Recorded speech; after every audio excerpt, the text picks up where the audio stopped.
Mesdames et messieurs, chers téléspectateurs, bienvenue à votre émission HCOM Hémicycle.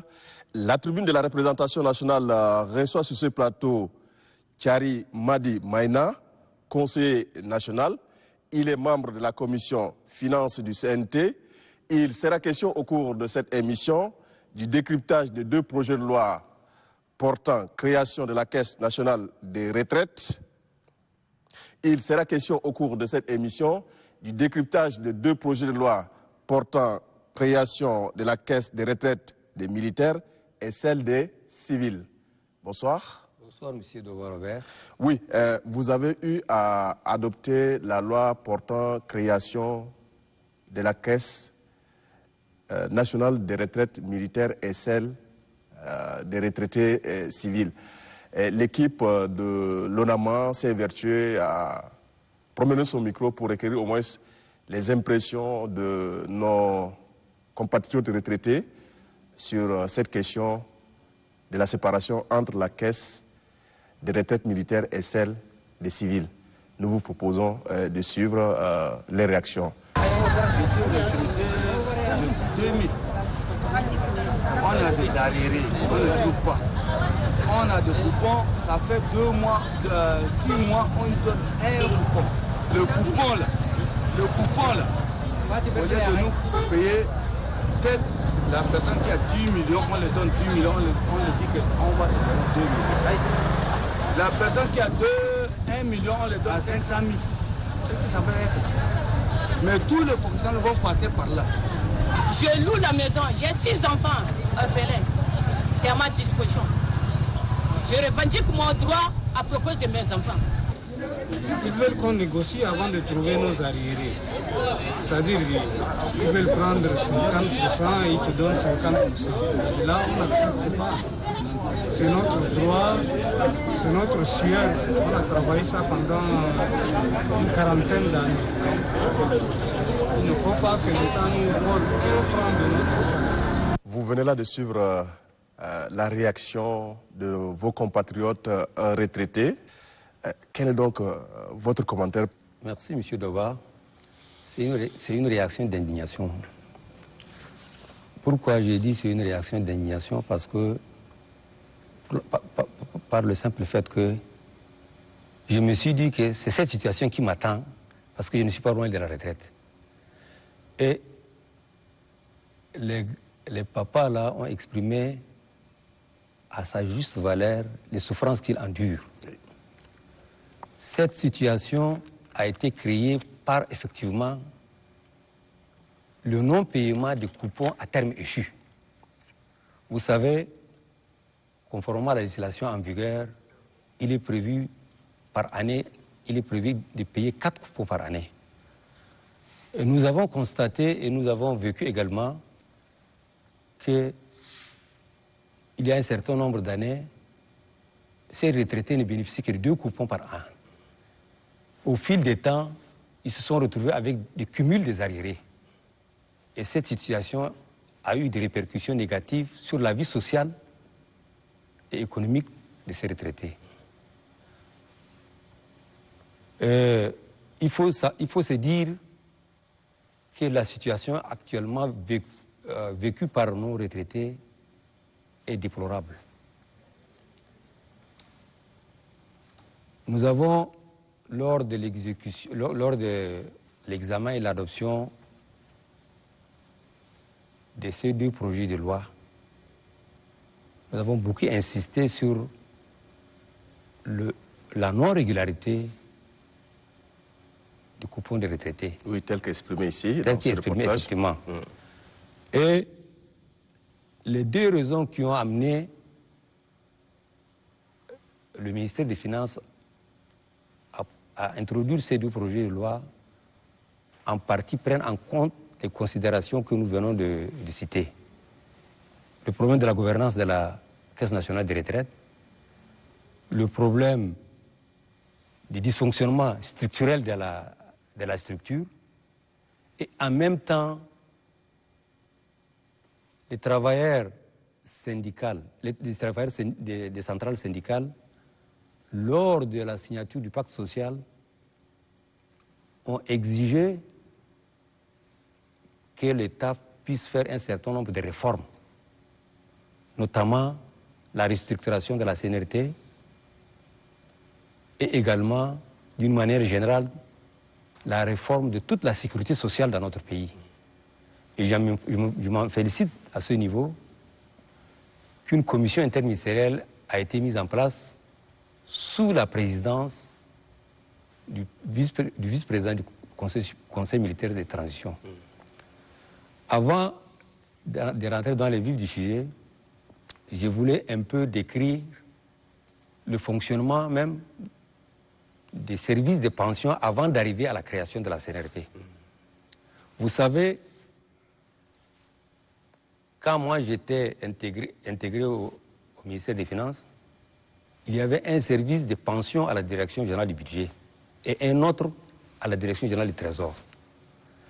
Le service de pension de la Direction générale du budget s'occupe de l'aspect administratif, c'est-à-dire la confection des carnets, l'établissement de l'arrêté de concession de pension, tout ça. Une fois le document prêt, la Direction générale du budget transmet pour liquidation au service de pension du Trésor. Le service de pension du Trésor étudie le dossier. Pour paiement, il le transmet au trésorier. Et ce qui est avantageux en son temps, c'est que les carnets de pension sont envoyés dans toutes les structures déconcentrées du Trésor pour être payés sur place.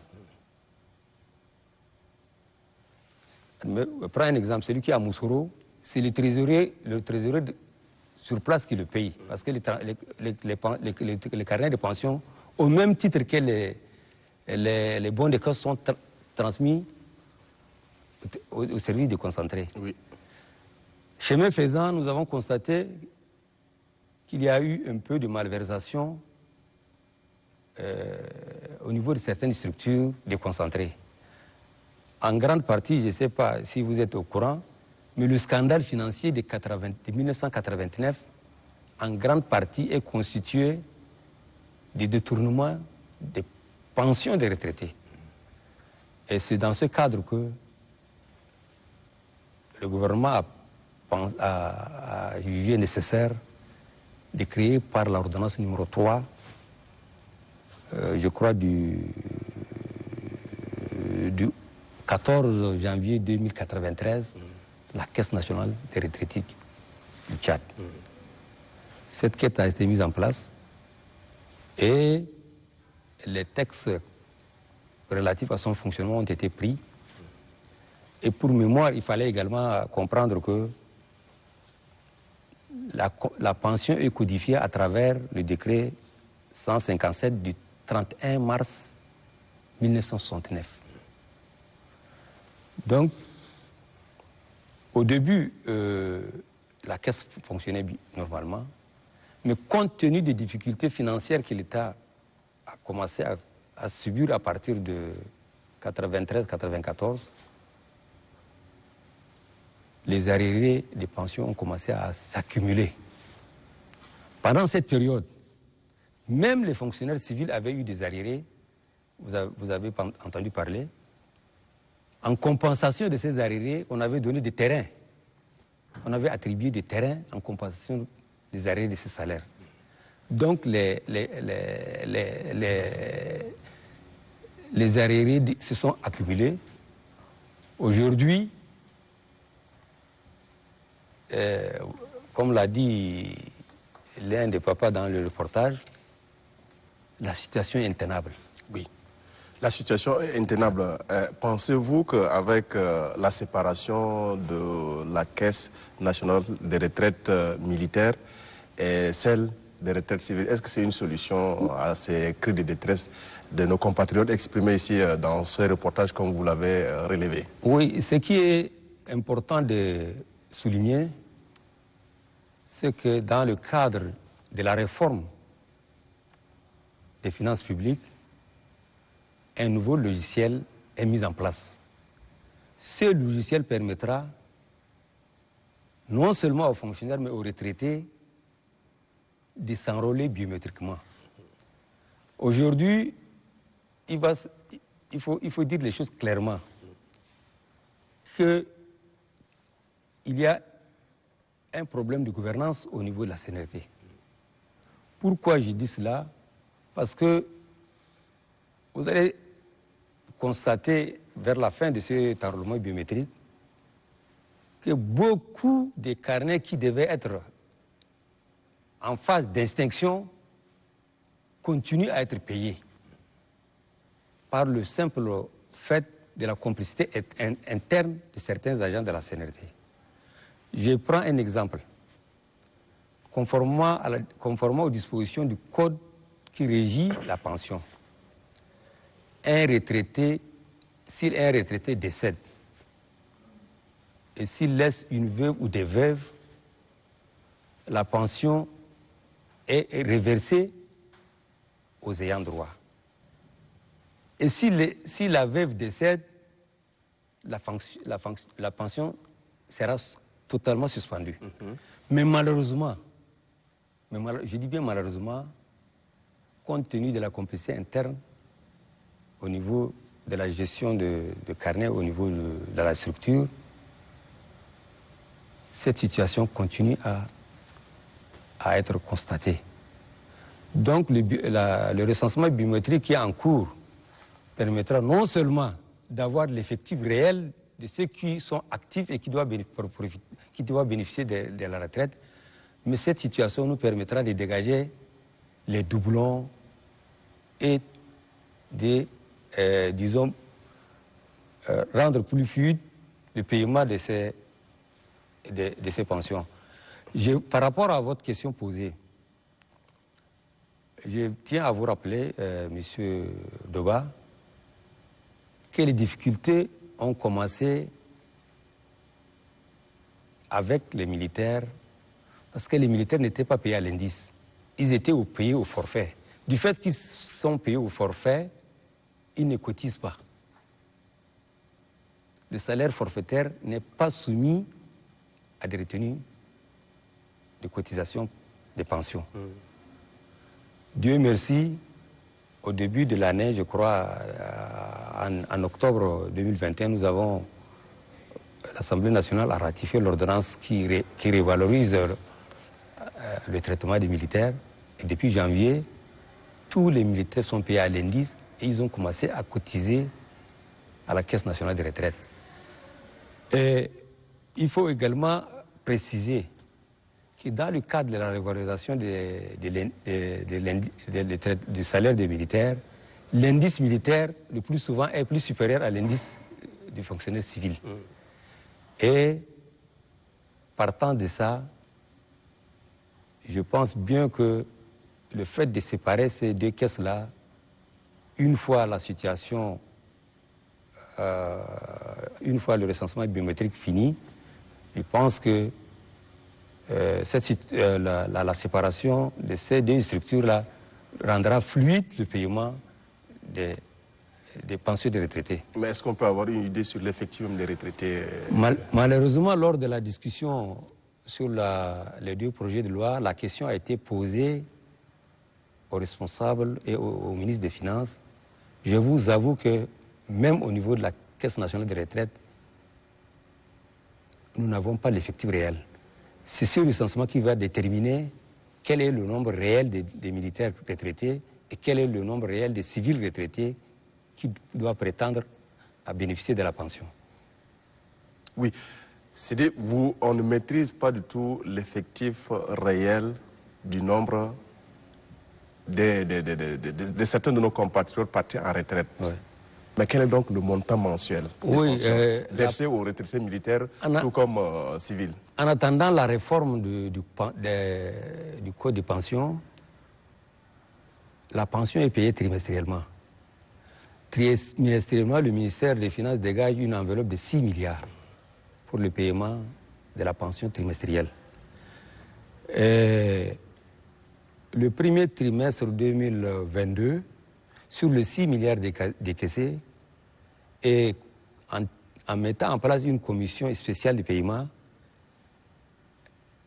des économies de 600 millions ont été faites. Ce qui a amené l'autorité supérieure à envisager le recensement biométrique de tous les agents. Et à travers ce recensement biométrique, il sera procédé au paiement du deuxième trimestre et en même temps au paiement des arriérés pour lesquels les partenaires sociaux et le gouvernement se sont entendus. Donc, à la fin de ces opérations, je crois que nous aurons le montant. Le montant va sensiblement diminuer, et ce qui permettra à l'État maintenant, désormais, de payer régulièrement les pensions des retraités. Oui.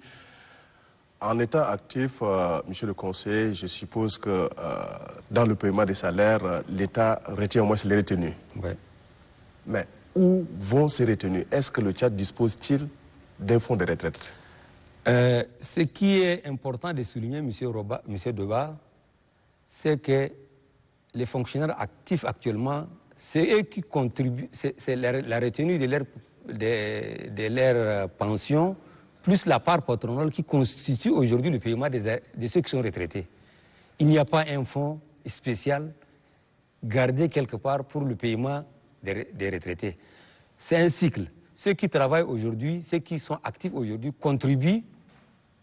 Ceux qui prennent, c'est les retenues opérées sur leur traitement qui constituent le paiement de ceux qui sont retraités. Plus, en dehors de ça, comme les retenues ne suffisent pas, l'État a l'obligation de verser chaque mois, au titre d'employé, la part patronale. Ce sont ces deux éléments-là qui constituent le paiement de ceux qui sont retraités. Lors de l'atelier de formation sur le renforcement des capacités des conseillers nationaux en technique d'évaluation des politiques publiques, un expert fiscal, je voudrais parler ici de Oumar Abouna, qui a particulièrement insisté ici sur la dissolution de la Caisse nationale des retraités. Moi, je suis retraité, je vais avoir ces problèmes-là sous peu. La question est de savoir, est-ce qu'on a les moyens matériels, humains et financiers pour garantir une retraite convenable, pas augmentée, mais à tenter. On l'a pas déjà que le quotidien de nos difficultés font qu'on recourt chaque fois à des financements extérieurs, notamment par le biais des découvertes bancaires. Nous, on a proposé, quand on était à la Chambre des comptes, vous pouvez la développer, cette idée mûrie, c'est de faire en sorte qu'on supprime cette caisse-là. On la supprime et on dit à tous les gens d'aller vers des organismes, le CNPS, assurance, tout ça, ça va créer plutôt d'emplois, les cadres vont créer des sociétés, des mutuelles, ils vont s'assurer. Et vous allez me dire, mais ceux qui ont cotisé, il y a les fonds de pension qui sont là en permanence, on récapitule, on remet à chacun son argent. On remet à chacun son argent. Il fait une activité et plus de CNRT. Et pour les jeunes, maintenant, à partir de 2025, là, aller dans les mutuelles. Ça va créer de l'emploi, ça va résoudre même le problème des diplômés sans emploi. Là, ils vont créer. Au Cameroun, en Côte d'Ivoire, au Sénégal, il y a plus de 1000 sociétés de mutuelles. Et c'est même plus garanti. Parce que les mutuelles, quand c'est bien géré, ça rapporte même de l'argent. On valorise même ta retraite. On te donne 30 000 en 2000. On te donne 30 000 en 2020. Mais 30 000 en 2020, là, ça ne te fait même pas un sac. Or, le gars, on n'a jamais valorisé. Donc, c'est des éléments de politique aussi qu'il faut voir et essayer de réfléchir. Oui, retour encore sur le plateau, conseiller Maïna. Vous avez suivi l'expert fiscal Oumar Abouna qui a suggéré plutôt la dissolution de la Caisse nationale des retraites, qu'il fallait plutôt créer des mutuelles. Alors, quelle est votre analyse en tant qu'inspecteur d'abord des finances? Merci, M. Doba. J'ai suivi la réaction du grand frère Oumar Abouna.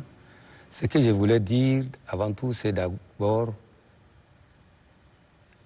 il faut tenir compte des législations de chaque pays. Je prends un seul exemple. Aux États-Unis, on ne fait pas de retenue sur le salaire. C'est l'intéressé lui-même qui va verser ses impôts et sa contribution volontairement dans une banque ou dans une mutuelle. Mais chez nous, c'est les retenues à la source. C'est les retenues à la source et c'est la législation de notre pays. Et de deux, je voulais dire qu'il n'y a pas un fonds destiné, un fonds de garantie qui est mis quelque part dans une banque qui constitue un fonds de garantie de la des retraités qu'il faille distribuer. Non. Tout à l'heure, j'avais dit que ce sont les fonctionnaires actifs qui contribuent au paiement de ceux qui sont retraités.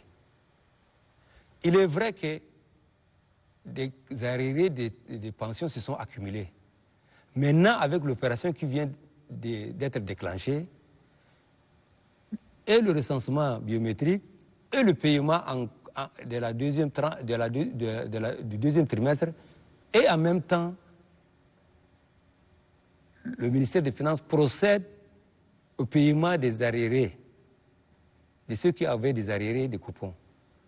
Une fois cette opération finie, je crois que nous ne connaîtrons pas ce qu'on appelle les désordres ou les désagréments subis par le passé par nos retraités.